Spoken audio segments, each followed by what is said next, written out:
Thanks again for staying with me on the show, TMI on the ITV network. We started out the show this lovely Monday morning by letting you know that a whole lot is happening in the country more or less at the same time. But it brings to question the kind of leadership that we have in this country. And they say leadership to a large extent, maybe about 75%, if we get it right, we probably will move this country on the path of development, on the trajectory of progress and excellence. Until we probably get that right, we'll still continue to move around in circles. I've got with me in the studio a legal practitioner, public affairs commentator, Dr. Patrick Awu-Osage. Many thanks for joining us, Dr. Patrick. Thank you. Good morning. Thank you for having me. We also have with us here in the studio a development economist, public affairs analyst, and author, Dr. Bishop Akhalame. Thank you for joining us on the program. Good morning, Dukokosu. Good morning, viewers. Let me start with you, Dr. Akhalame. We are where we are today from some, on the part of some analysts, due to a leadership challenge. How come, even though we know that one of Nigeria's biggest challenge is the leadership lacuna, if I may use that word, we haven't been able to address that issue and put Nigeria on the path of progress, peace, development as is expected? Looking at some of the countries that gained independence with Nigeria, they've gone ahead of us to make giant strides, to make impacts, improving every day. You look at the countries that discovered oil, even after we have discovered oil, look at where they are today. Let me start off from there with you. Thank you, Dukokosu. It's a very big challenge.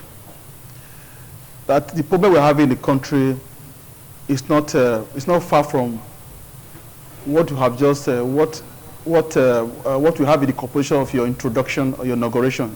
You know, we have leadership problem, very serious.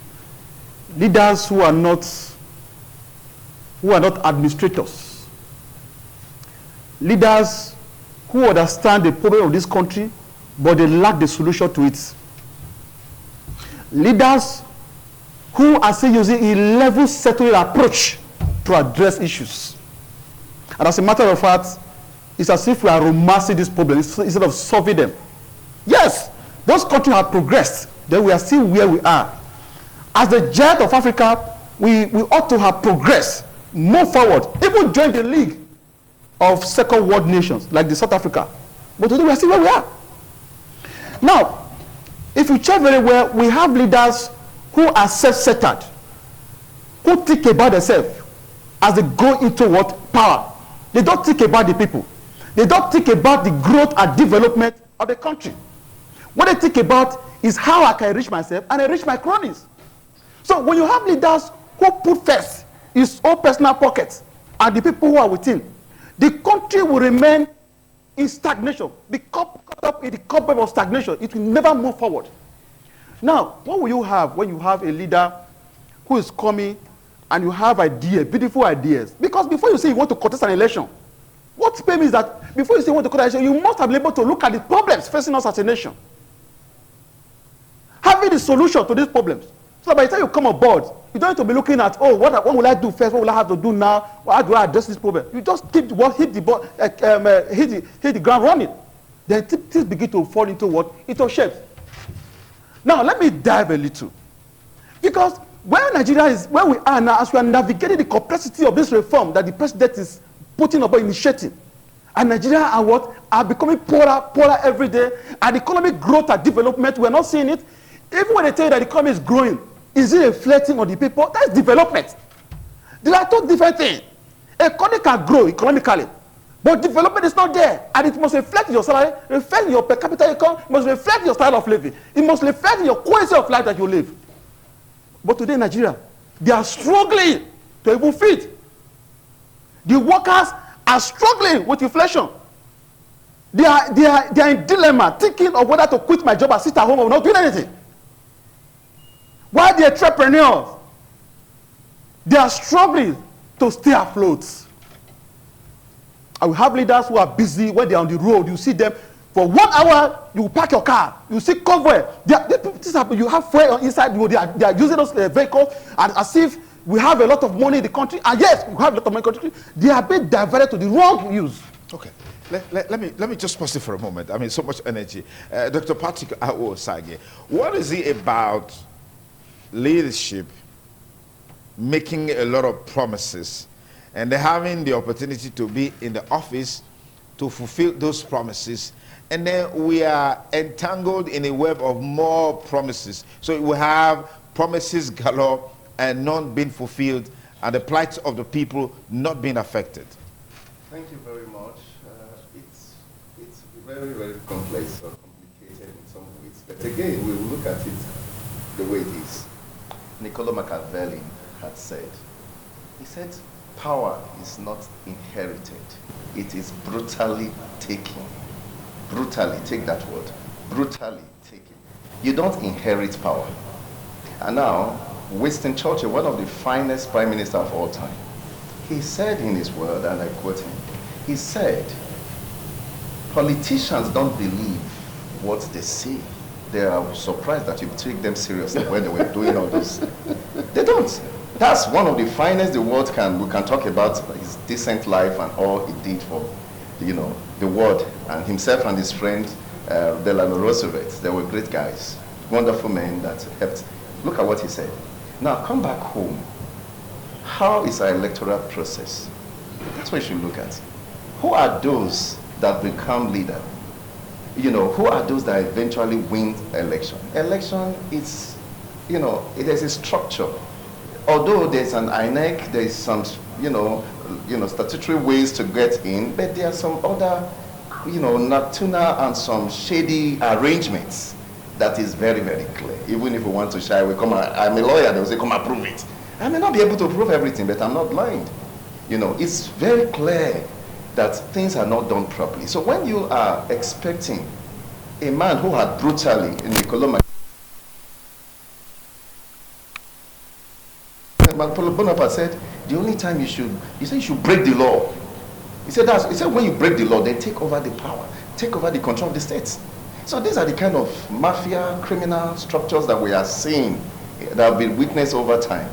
From the coup d'etat era now, it's now a civil coup d'etat. Now you talk about contest election back and forth, and people file behind someone. They say this man is going to come, he's going to be accountable, we know his track record. He won't get there.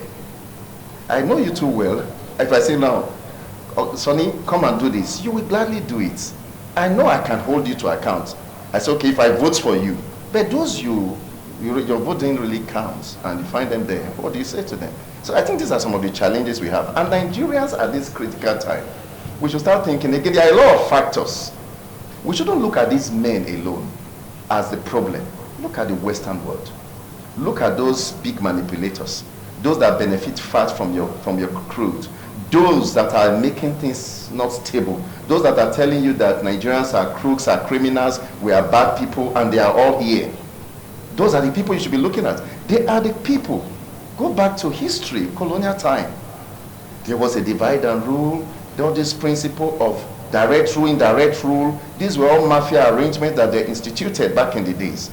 And even the educational system needs to be rejigged.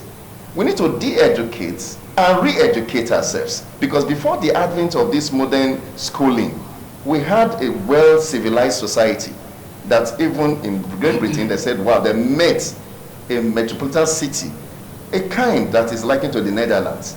Then what is happening? Those are men that didn't go to school. Now we have professors now changing figures. We have professors that can't think out. All they can do is to speak the jargons in classroom, and they can't think out of the box. So these are so many challenges. Now again, okay, for those that say, well, I want to be on my own, let me try and fight and hustle for myself. Let me start a farm. You see some elder guys show up in your farmland, they destroy your business. Because so there's a direct structure or activity going on to frustrate Nigerians away from the leaders you are seeing. There are some big guys behind them, because the more you have instability, when you are agitating for good governance and good electricity, education, flooding of some certain region, when you have this back and forth, then they will be in charge. Because it's only when there's no rain, you don't have need of the umbrella. So you need to keep the umbrella up. They want you to hold your umbrella and keep moving around, crying here and there. I think that is just the problem we have faced now. Dr. Akalame, you talked about the fact that the present administration is putting policies in place, and these policies are not telling on the lives of the average Nigerian. Can you expatiate on this? And I recall vividly at the onset of this administration, even before the administration came on board, the three major political parties had in their blueprint, in their manifesto, the issue of removal of fuel subsidy. And we've also seen several other policies coming forth under the present administration. What is your, give us your analysis on these policies and how you think it can work better for Nigeria? You see, one thing is to come up with policy statements, policy decision. There's another thing again is that you have to do what is called feasibility.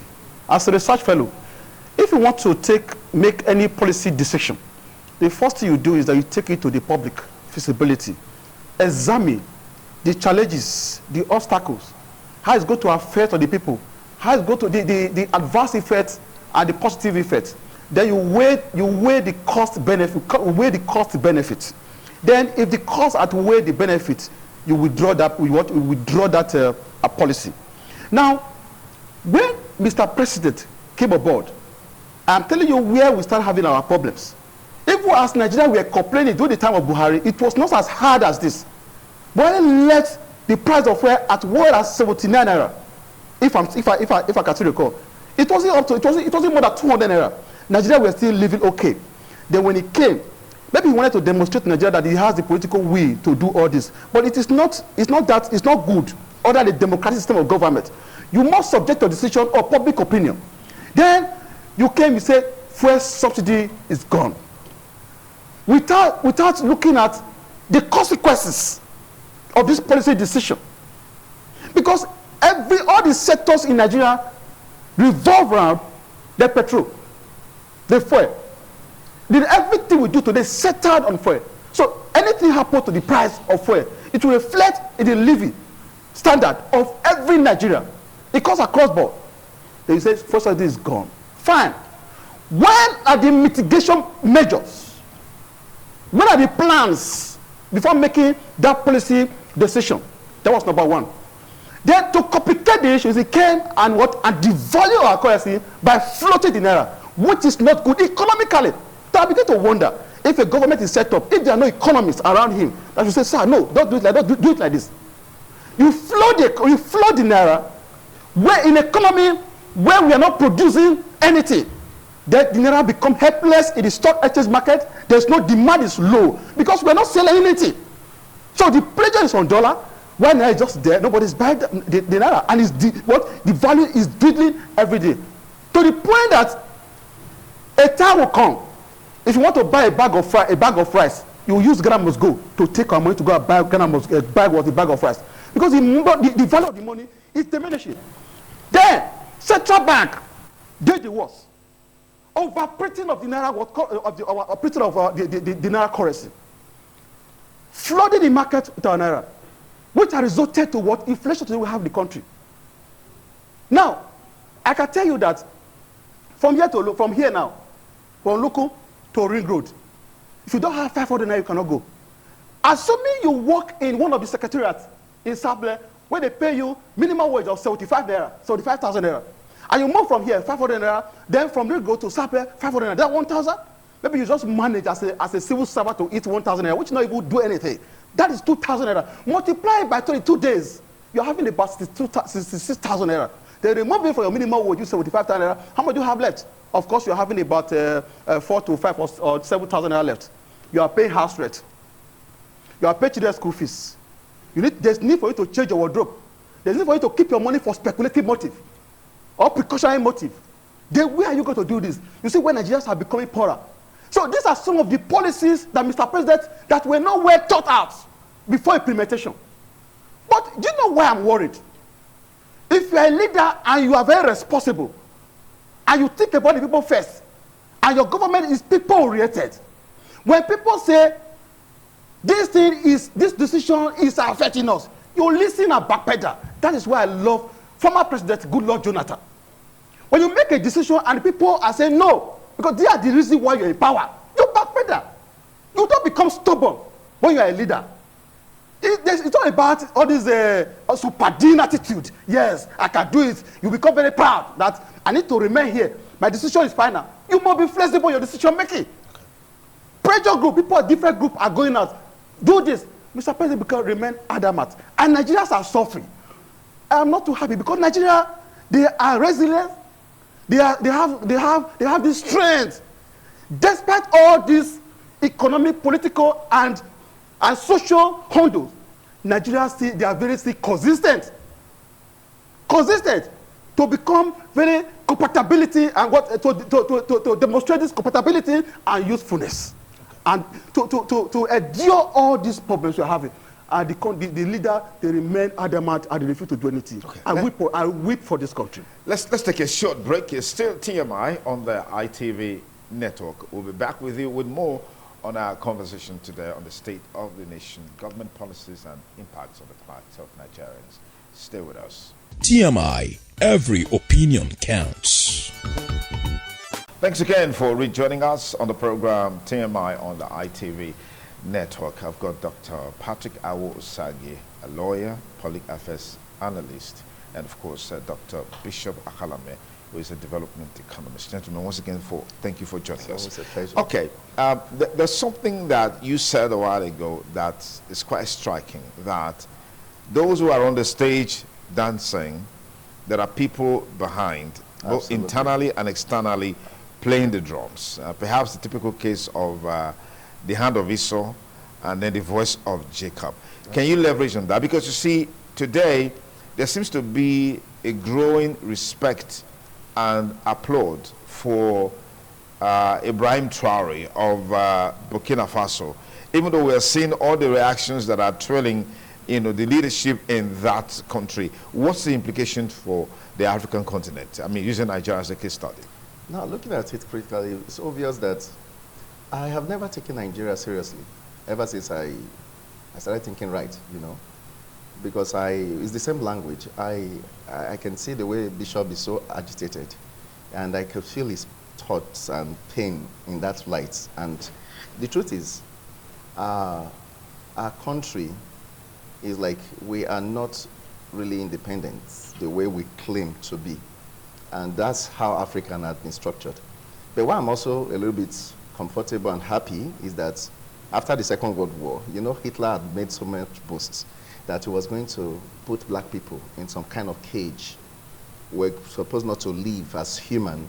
We're supposed to be treated like animals. So Hitler said all of that. And when you see, so there's this belief that the Westerners, they are good. They have been able to help us to a level. But they're also not allowing you to grow. Because if you check your history, and there are a lot of things that have been erased from the public domain, and they have been able to, they've tried to wipe it away, but history keep coming. You see, you check your history, you know where you are coming from.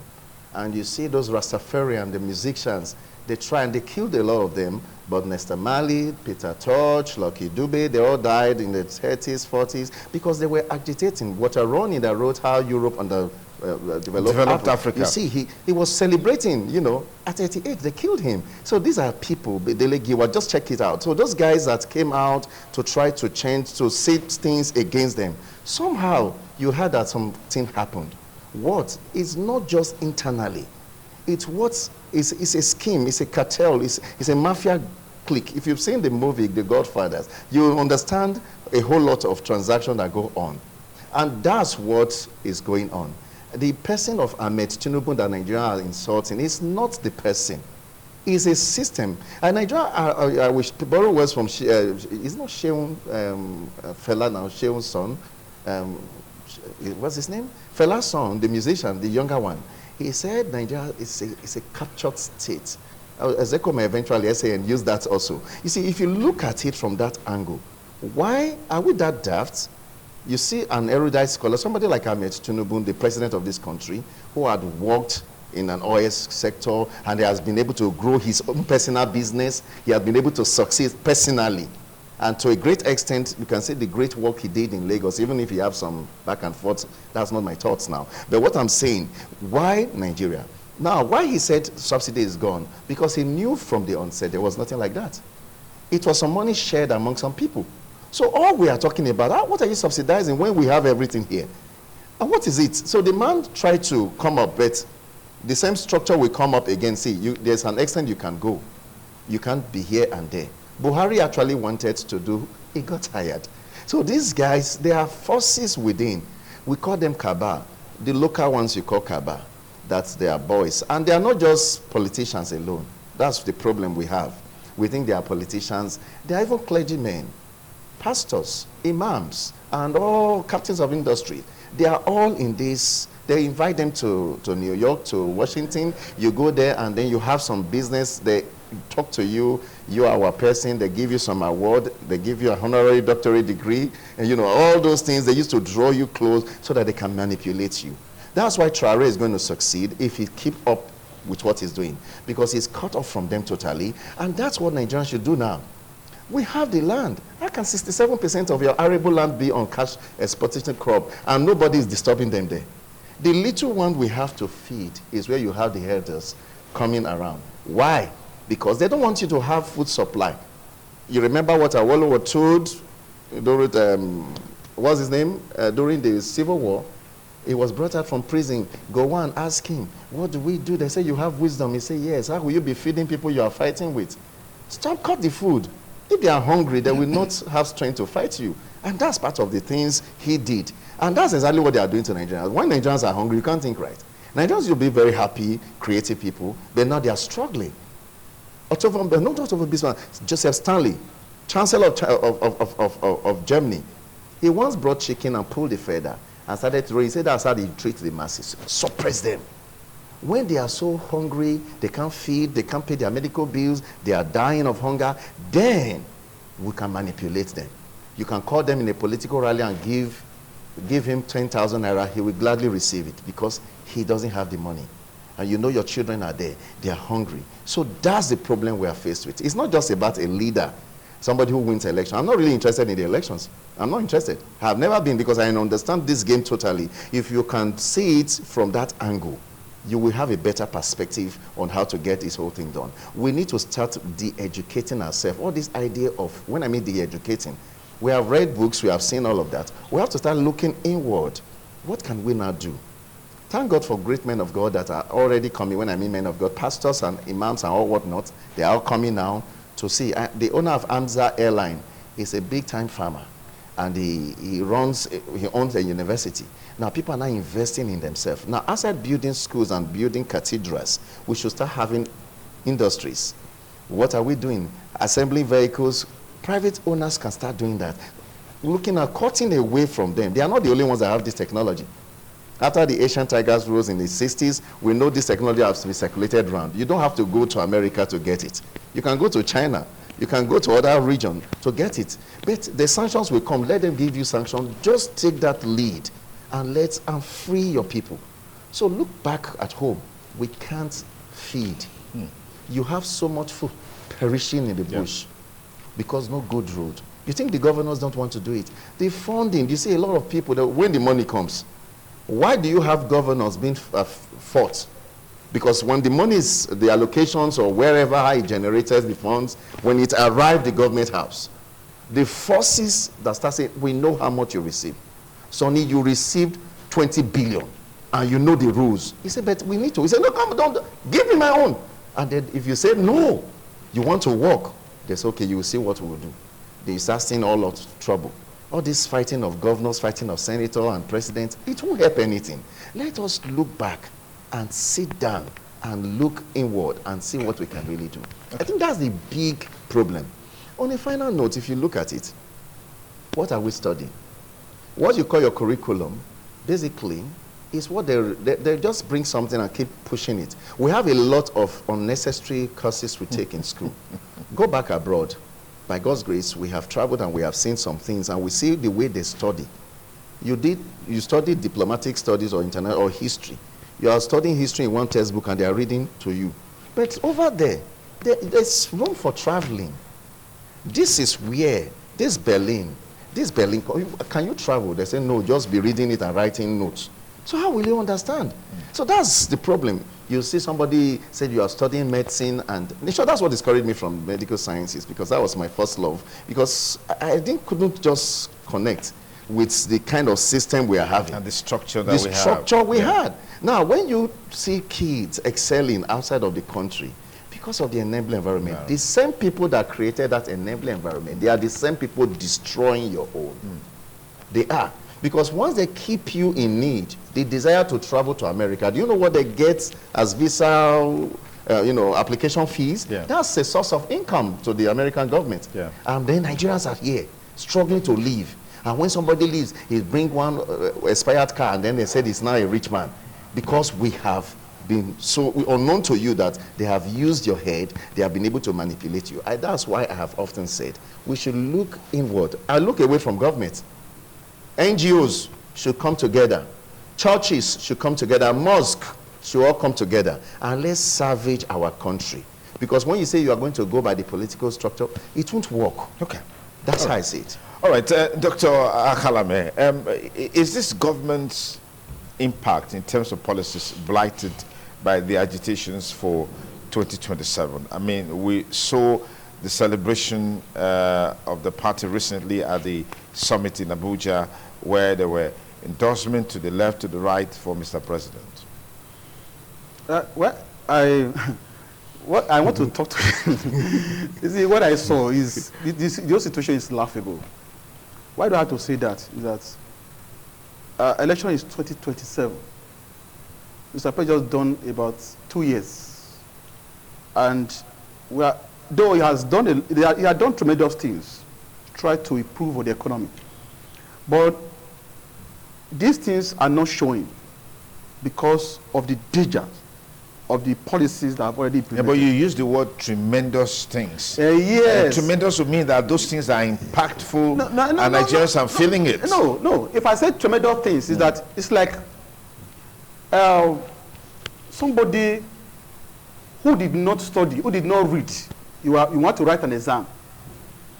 You went there in the morning before every other person. See that quietly, everything that's needed to write the exam, but you didn't prepare. Just know that you're going to fail. What I'm saying here now is that Mr. President implemented some policies that have resulted to the widespread suffering of Nigerians today. But despite the measures he's putting on ground, these things remain cosmetic. To the government, because they are spending much, is tremendous. But to us, they are cosmetic measures. Just like the pakeko you see on the face of the woman, that just wipe away when the woman sweats. That is exactly what is happening. When you see some persons begin to endorse Mr. President ahead of 2027, I don't think he actually is encouraging those people to be doing that. They perceive something. When a man is doing well, you don't need the consent of the people to come back again at the preliminary stage. They will just give in to you. You will just discover that people will even decide not to contest the election. All these alliances you are saying and people are talking about all this, it is because Nigerians are suffering. There's a widespread suffering, agony, pain in the face of average Nigeria. So Nigerians are now aiming for a change, aiming for a better leadership. When they think that with the break, they just need the break at this point in time. Do you know the International Monetary Fund projected 25% inflation for Nigeria? But you think today that we don't even look at that. It varies from state to state now. As at the time of February, in Edo State here, inflation rate was 35%.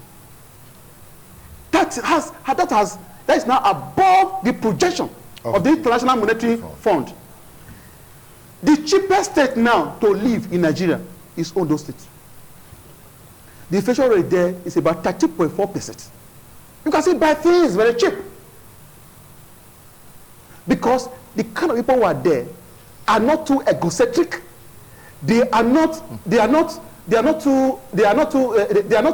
too greedy. They are not too ambitious. They keep things very low for themselves. Then you can count about 3 other states again. With that Ondo state, you talk about Kwara State. Then you talk about Akwa Ibom. Then you talk about Cross River. The rest, as at March, Edo State was 28.5% inflation rate. So, what has necessitated all this increase resulted from occasioned by government policies that are not palatable. So, the other thing I need to say is that those who are agitating now, who want to succeed Mr. President, they should be very careful. If their ambition is predicated on personal ambition, they should just jettison it. Because if you are coming because you feel that there is a knowledge gap that you want to fill, then Nigeria will give you that support. Okay. Because I can tell you, Nigerians are not doing well. Do you know, as I talked to you in my establishment, I told my staff, if you cannot stay in the hotel, don't come, don't apply. Because I'll pay you salary for your home, you spend it on what? Transportation. On transportation. You can't even pay your rent. Just come to the hotel, stay there. Stay there. Just stay And there, work work. there. Then if you want to go home weekend, just go and come back on Sunday. These are the ways we can do. But yet, government is not encouraging us. You see some paper flying up and down. Pay for this, pay for that, pay for this. When you have this kind of flexible economy, what you need to do is to go to grasp what is called tax holiday to effort businesses. Yeah, support. To support. And encouragement. But today it's not like that in Nigeria. Okay. Our time is over. Let me take a last word from you. You just talked about the political alignments and realignments as well. Is this just a flash in the pan? These alignments, can anything really positive come out? Because we are seeing strange bedfellows coming together and all of that. It's not new in Nigeria. That's been the norm. It's like a traditional cultural thing, Igwe festival. Just, you understand? So that's it. You know, election in this country is one big deal, you know. It's about time friends, old enemies become friends and try to, you know, align and come together to see how they could, see if they could be relevant in the next dispensation. So I think that's just basically what it is. That everybody is coming together now endorsing. How about Abacha? 2 million man march led by Onyenka Owenu, my mommy. They were in Abuja to sing that the only man the cap fits. So when you are captured, you don't have your own mind. That's the point I'm making. You can see that they even played that then. Everybody said Abacha is the only man. The 5 political parties said it's one man that is qualified. And those ones, they were captured, they were cajoled, that's they what were I'm saying. oppressed, they were compared. They were compared, yes. Yes. But now it's the same thing. Is that you're not seeing men with uniform. Just make some statements now. Then you know you're writing statements at the EFCC table and the DSS inviting you. And I heard you saying the other time ago, you were asking why is he said he's sorry. He know why he's saying he's sorry. Your colleague in Abuja Center, he said that because you may just leave studio and you are going to DSS to go and be writing statement about what were you saying to explain all this. These jokes are getting too much. You know, we are not serious. We are talking about an individual, not state character, how they are going to arrest someone. That should be behind. We are talking of the EFCC, for instance, DSS, the Nigerian police, be talking to a lady, that this lady that we are going to arrest her. It's not an issue. You have the power to do that. So all this back and forth here and there, go here, election, we are endorsing Ahmed Tinubu, we want him to come back, he has done so well. That's all that we say. In my opinion, I won't say he has done badly.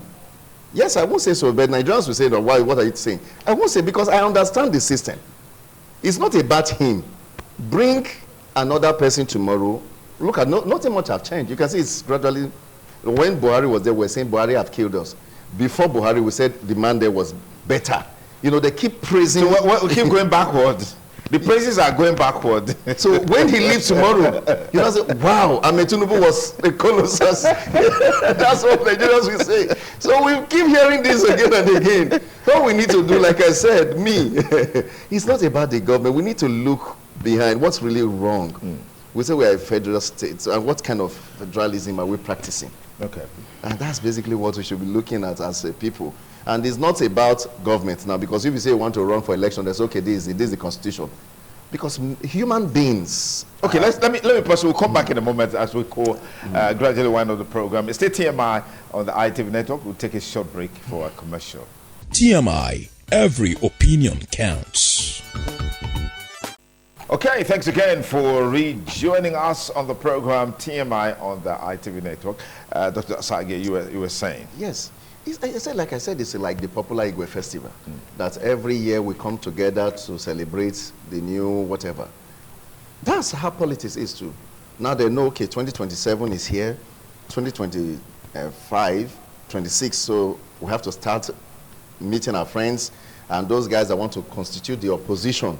You know, they already something just got to me. Igwe Festival is a huge event that has got into that epitome, and we cannot even equate it with a political arrangement where there is no iota of seriousness. And I know you use that in literary sense. Yeah. No. You can't say that for politics. Look at presidential election. Yes. What are you talking about? Of Nigeria. In short, the whole of Africa is involved. In short, the whole world is watching. So I disagree. Presidential election in this country, do you know how many billions will be dancing around? I remember one of my friends, I don't want to mention his name, he said, when I said that, he said, come for this political meeting. I said, no. He said, what business do you think is bigger than politics in this country? That's the biggest investment. That's the biggest thing they put their money. The Dangotes of this world, they are all lining up to know who will be. So that's what we're talking about. So whoever subscribed to this man, they will say this is the man, the appointed man.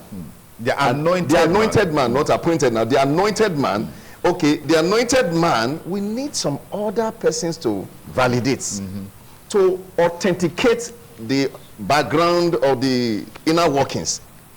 Are you not getting it? Now, the whole idea is this, look at it. When we all have a good number of persons that have said, we support you. So when rigging happens, it will be justified. When you are able to gather a lot of people that say we are for you, that's why they rent crowd. So that when rigging happens, it will be justified. You can't say, well, just imagine somebody win from the blues. They'll say, no, it didn't happen. We want to see that so and so person were together. A leader from the central, from here, they were all together. And they were drinking tea and they were embracing themselves. And that meeting is not free. So it's a time to exchange pleasantries and some monies are changing hands. And that's basically what it's all about. And when you do this, that's the build up to the election. Then 2026 to 27 again, you see another gathering again. They will not say, I don't agree to that former terms. You will not try to lobby and see how to, you know, that's just it. That's one thing Nigerians know to do, those leaders, that's how they spend their money. That's when you not hear of kidnapping, you not hear of all this, they travel around freely. And that's why you see people like us will not believe that there's kidnapping. There's Boko Haram, I don't believe in that. I don't, because if they are free, if there's real Boko Haram, they will not be working the way we are working. You will not still have people flying private jets and dancing around wasting resources, because you'll be scared. So you are not scared of the dogs in your compound, but you are scared of the lion in the zoo. And that's my case. Dr. Akalame, let's look at the flip side of this conversation, which has to do with the electorates, the people. They have a major role to play in who becomes what.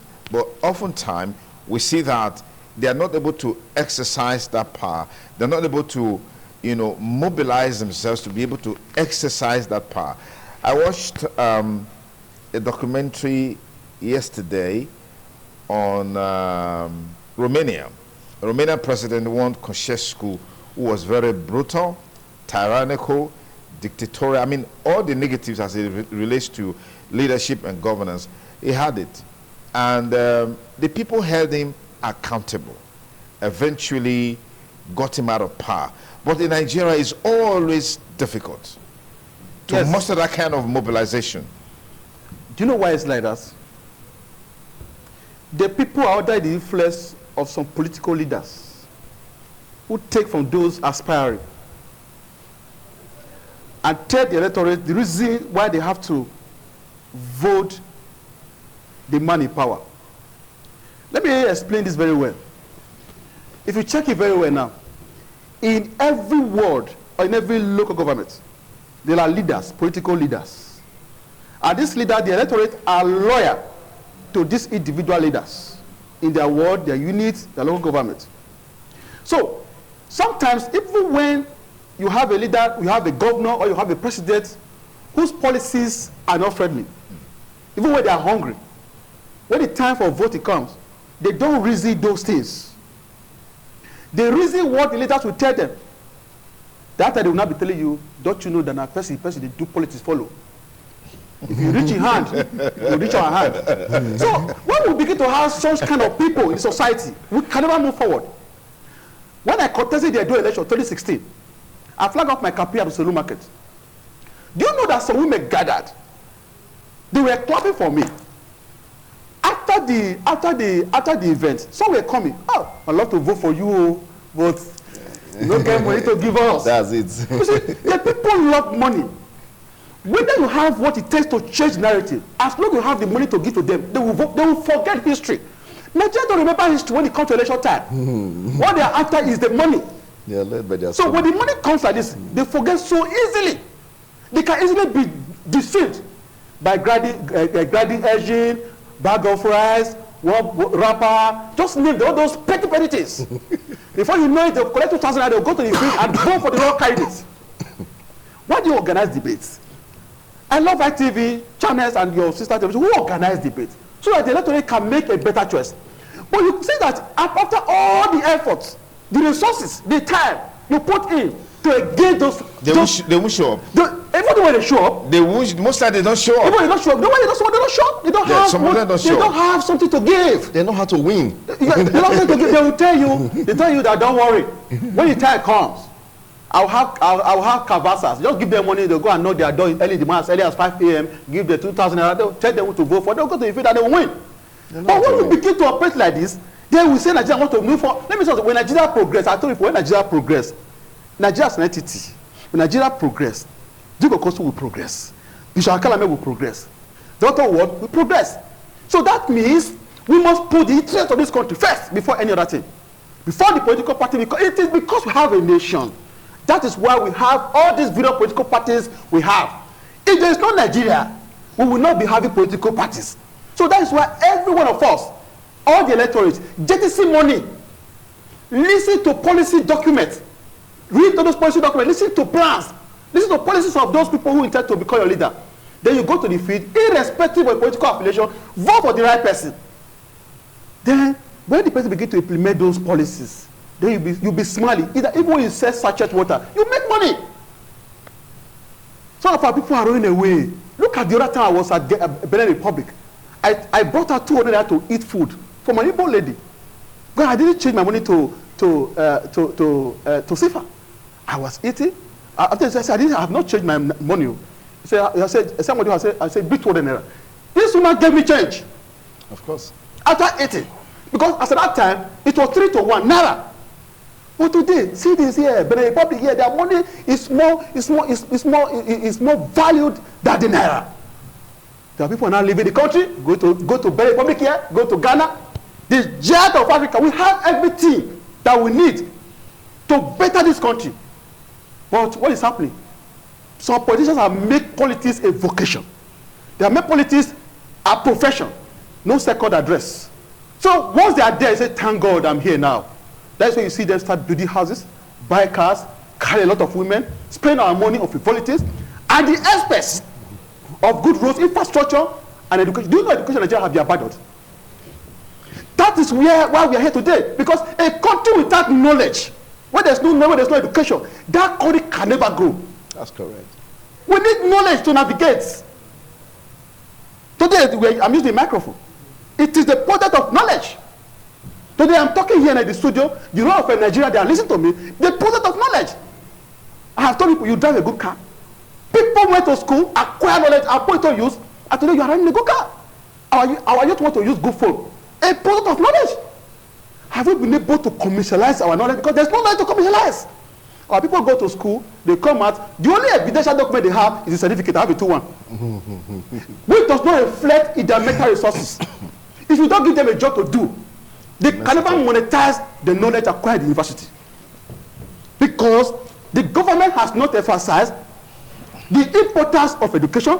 They have not invested in it and educate our youth that education is the key to success.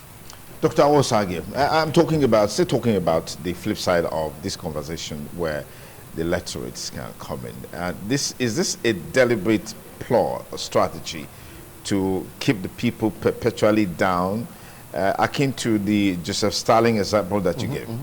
Yes, exactly. That's what it is. Because when you are hungry, you cannot think right. You can see the energy that Bishop is shooting now. because he has eaten. He has eaten. That is the truth. Because when you are very hungry, you can't, whatever they give to you.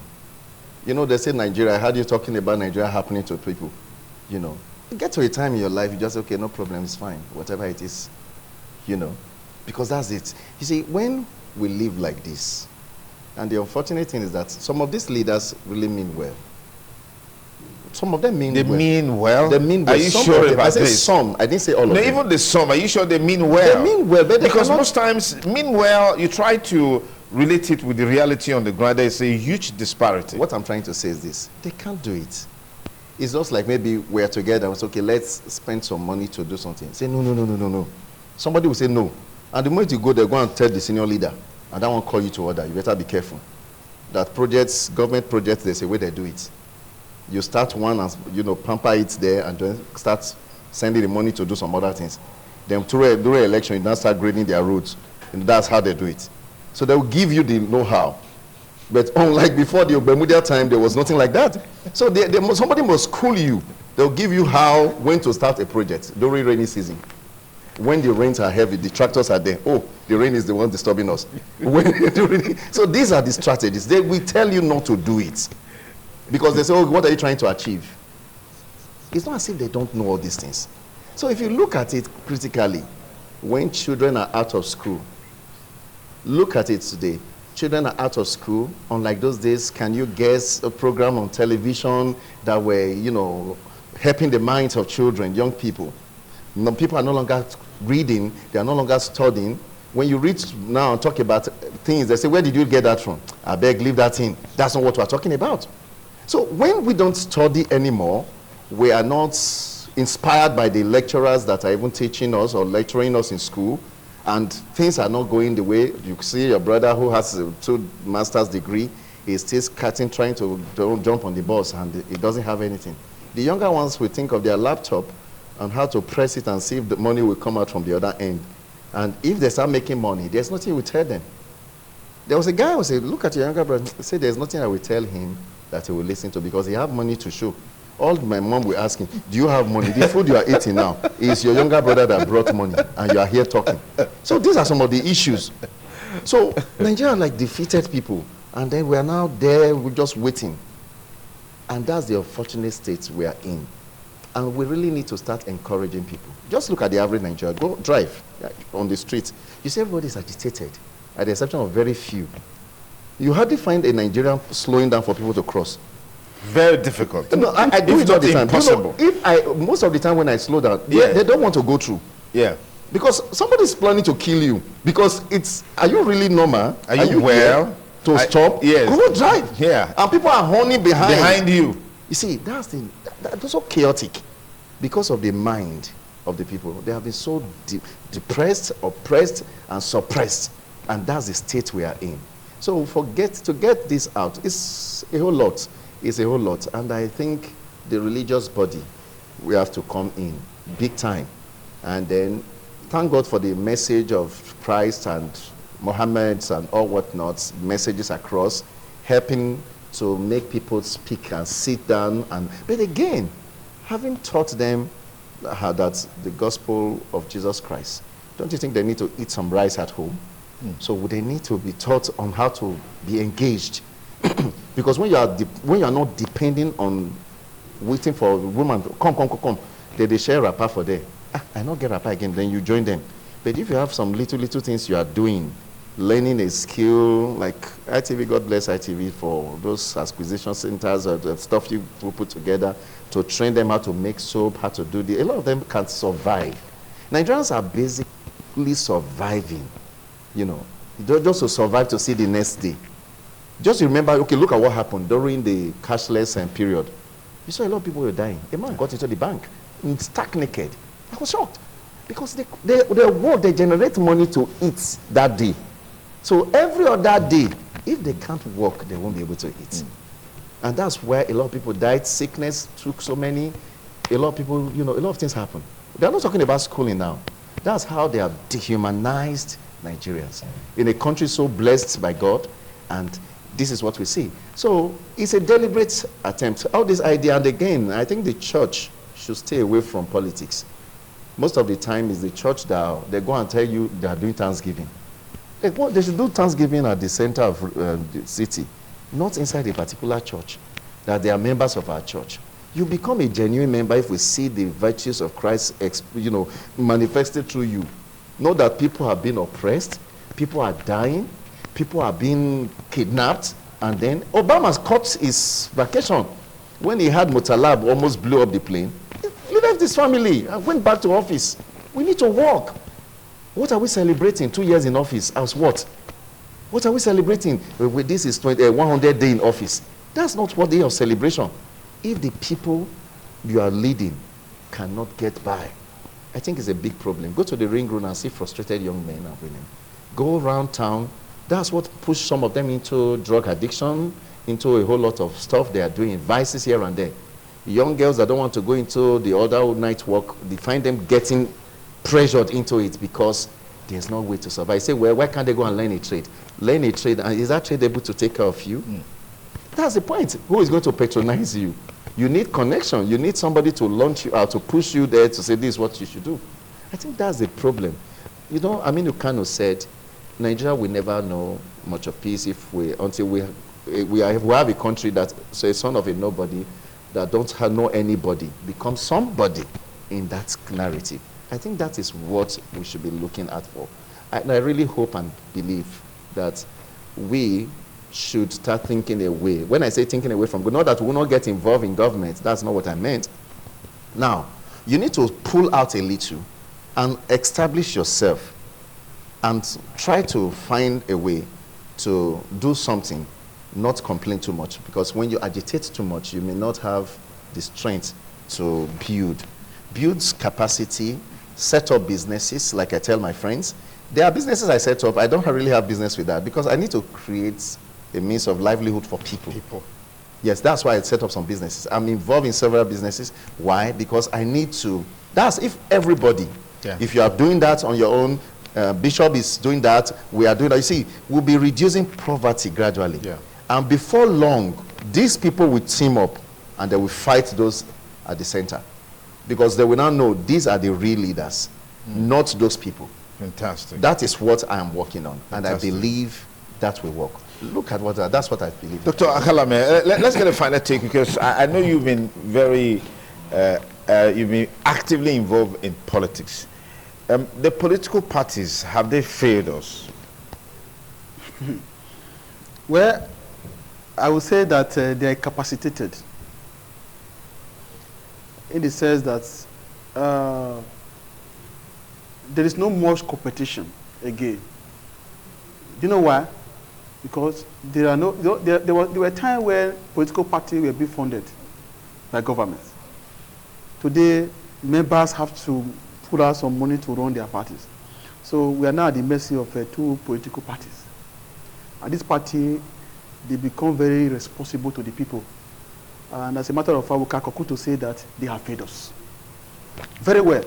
Because if you check very well, you discover that even in the face of these economic hurdles and social hurdles we have in Nigeria, if there are the government decides to provide social nets, all these things are tailored to members of a particular political party.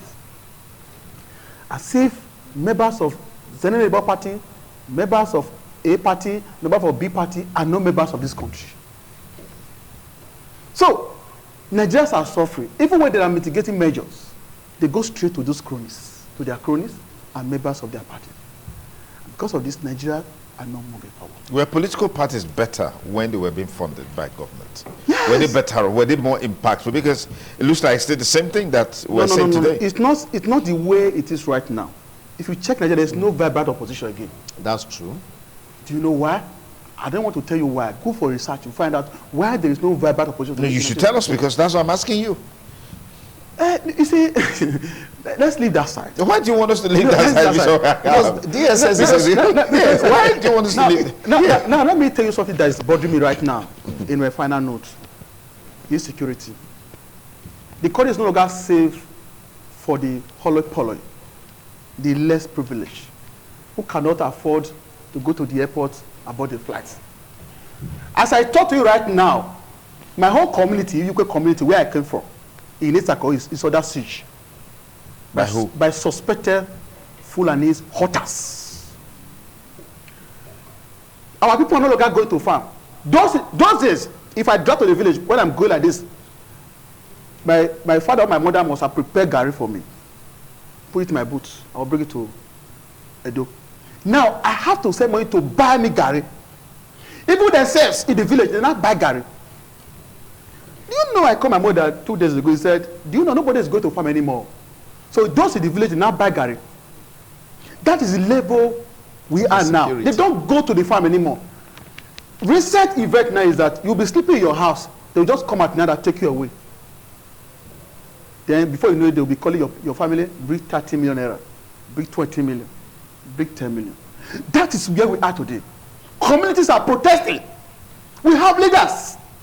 I want to beg Governor Okpewolo that Esako is under siege, that he should provide security. I don't want institutional by people begin to resort to self-help. It will not help at all. There's a way he can organize security to curb our forests. We have houses now. We can even give them free of charge. Let them leave our forests. Come into the town.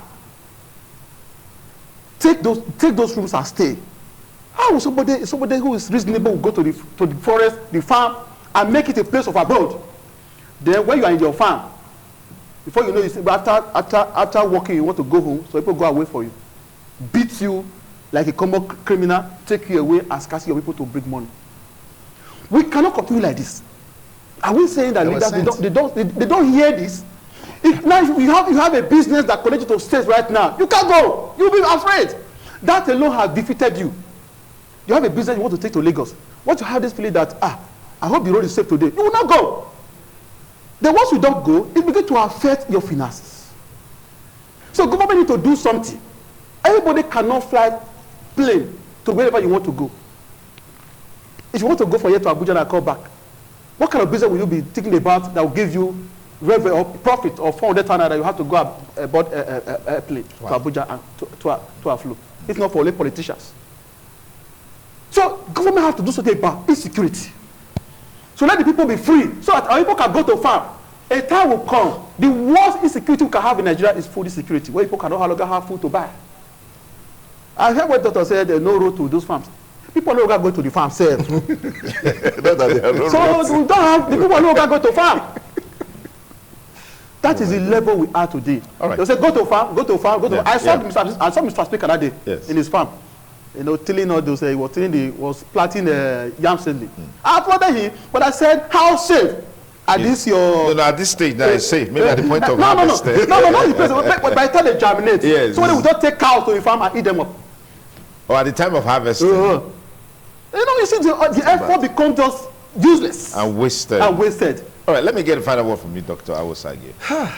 Yeah, I mentioned political party and the funding part. Dr. Akhalame deliberately avoided that subject. I don't know why, but we'll leave it for another day. But maybe you can react to it. The funding. Yeah. If it was better. Yes. Well, I don't. To an extent, you could see that there were viable opposition. The way it is now, it's not about the funds, it's about the terror. You know, I remember there was a particular election that was to be held in a particular university then. And they said somebody was contesting to be the SUG president. And somebody said he was going to contest it. When he came out and he saw people looking at him, he now went back and said he won't contest again. So that's what I'm talking about. So you should know who is contesting. Who are you contesting? Who are you contesting? You want to contest Ahmed Tinubu, for instance. Yeah. Is he the one you want to contest to unseat him? A man that worked with another person to unseat a sitting president. When President Obasanjo was president, he fought Obasanjo as one man. And he sustained the battle and he won. What I'm trying to say, I'm not trying to applaud him. Does he have a rival? That's the point. Okay, who is going to contest President Tinubu now? Let's ask ourselves. Is it Peter Obi? Is it Atiku? Because those are the names you will hear, Erofai. There's no other person. That's the truth as of Nigeria today. I'm not saying tomorrow. So I'm not canvassing for him. They have often said that I'm an APC man. I'm just pretending. I have said it over and again. I don't belong to any political party. I don't. But I study. We heard things like this Yes. 2015 Yes. with all the endorsement Yes. that President Goodluck Jonathan, as it then was, got. And we saw exactly how the election turned out.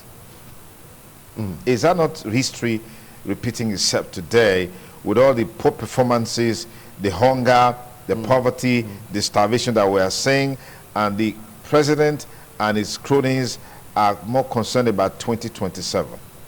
You see why politicians will want to retain their seats. The moment you are no longer relevant, a lot of litigation. I think that's another aspect we should look at. Okay. Now, if somebody loses election, for instance, what do? You start bringing up issues.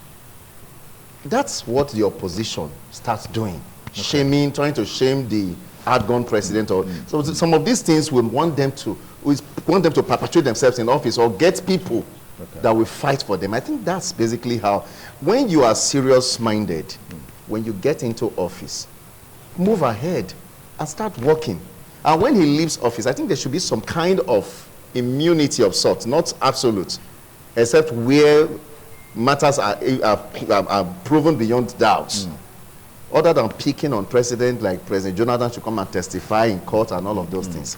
I think they should allow them rest. Okay. And concentrate on more. All right, gentlemen, thank you so much for your time. Dr. Patrick Awosagi, thank you so pleasure, much. sir. And Dr. Bishop Akhalame. Thank you very much, sir. Obliged to Thank have you, you sir. here.